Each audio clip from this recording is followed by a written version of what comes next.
Muaji tetor ka shënuar një tjetër rekord për turizmin dhe lëvizjen ndërkufitare, duke konfirmuar ritmin e qëndrueshëm të rritjes që Shqipëria ka njohur gjatë gjithë vitit. Sipas statistikave më të fundit, gjatë këtij muaji në vend kanë hyrë rreth 1.57 milion shtetas shqiptar dhe të huaj, një rritje prej 14.1% krahasuar me tetorin e vitit 2024.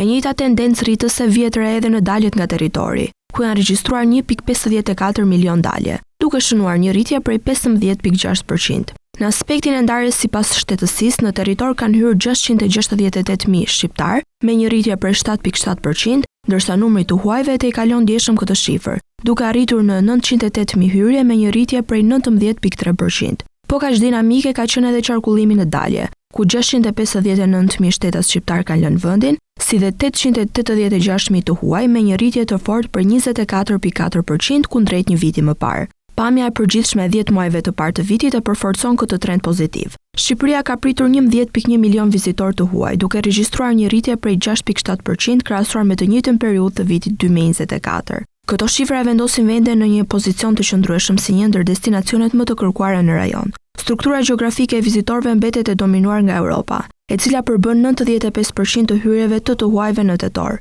Brenda kontinentit, Europa Jugore mban peshën kryesore me 73%, e ndjekur nga Europa Perëndimore me 12% dhe Europa Qendrore dhe Lindore me 6%.